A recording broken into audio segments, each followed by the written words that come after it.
fans, welcome back to Comic Book Corner 2.0. And fans, you're back with me, Mike Spider Slayer, getting ready to do that all-important comic book review so you, the fans, can make a decision what comic books to buy. And today, fans, we're talking about a new #1 book written by Jeff Lemire, and that is Plutona, issue #1. That's right, guys. Written by Jeff Lemire, and the artwork is done by Emi Lenox. So let's take a look at that artwork. Okay, so looking at the artwork here, we can see the opening page, Plutona, Jeff Lemire, Emi Lenox. You can see that artwork here. It's kind of a very soft looking art here. We get to see the main character. Her name is Mai, if that's the way you pronounce it correctly. Very cool artwork. Here on this next panel, we get to see an introduction to another main character. Her name is Diane, and we get to see her little dog, and her dog is named Loki, which I think is absolutely hysterical. But you can see the cool facial expressions in this artwork, and I really enjoy that. You can capture their emotion in here, and that's really awesome. Here we get to see another picture of Mai in the book, and again, you can capture those expressions, which is really awesome. It's a very simplistic type of art, but you get a lot out of it. You get a lot of emotion, and I feel that you can really connect to this book. So, and now we have, again, another really simplistic drawing of a house. This doesn't seem like very detailed art, but when you read this style of book, you're going to sit there and look at it, and you're going to say, oh yeah, that really fits the book. And here we have some of the supporting cast in the book actually running through the forest, and the guy in the black jacket there, his name is Ray. You get to see the guy with the man purse, his name is Teddy Tugger. That's what they call him. And then the other girl is with the jacket there, is her name is Diane. So, and then there's one other picture here that I want to show you before we actually get into the review, and that is Plutona herself. And that's kind of the way this book is based off of when you read the book, and by the time you actually get to the end of it. All right, so now the story.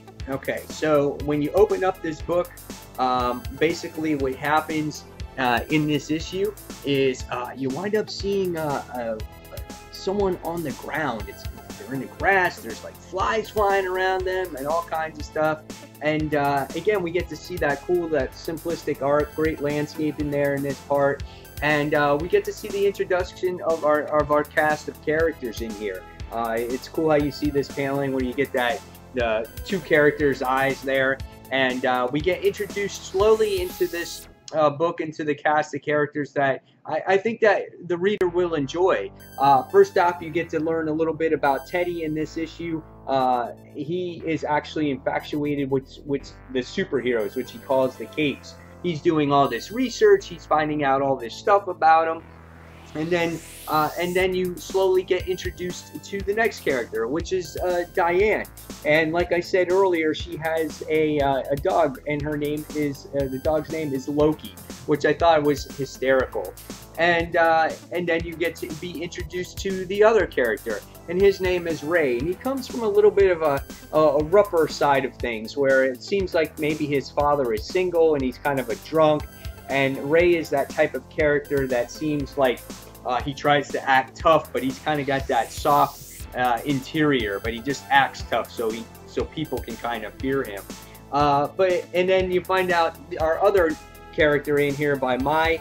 She has a little brother, and his name is Mike, and he's kind of always playing on his DS or his Nintendo Game Boy or whatever it is.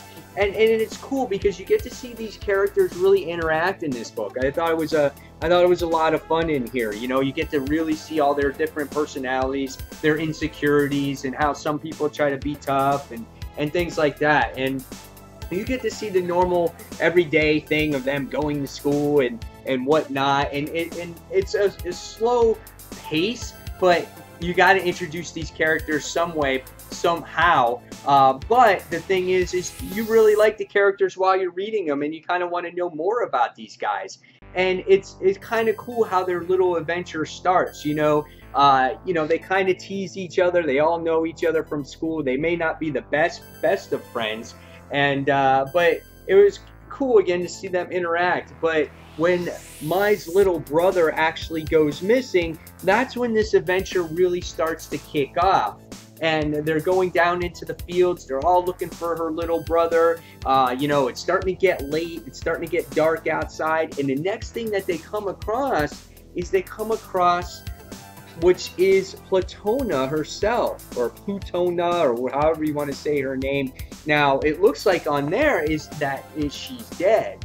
Now, what is really cool about this particular issue is that to get to know Plutona and how she is and what type of character she is, they do a little backstory of her in here, and to kind of introduce her own little comic. And this is supposedly the last adventure before, I guess, she passed away. And we find out that she has a daughter, and we find out that she goes on this adventures, and even her mom knows about it. So it was really cool that Jeff Lemire made it a thing to introduce every single character in this book as of right now, and they're all kind of likable characters. And I thought the artwork was really cool with that simplicity.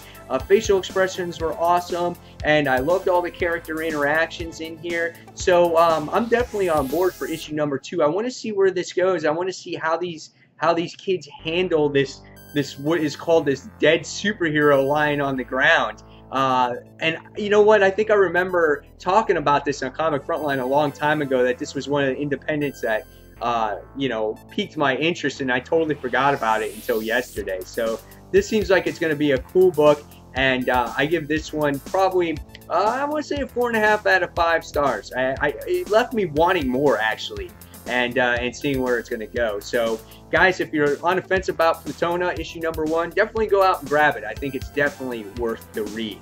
So fans, as always, thank you for watching Comic Book Corner 2.0. Until that next comic book review, this is Mike Spider Slayer signing off. Thanks for watching, fans. See you soon. Bye.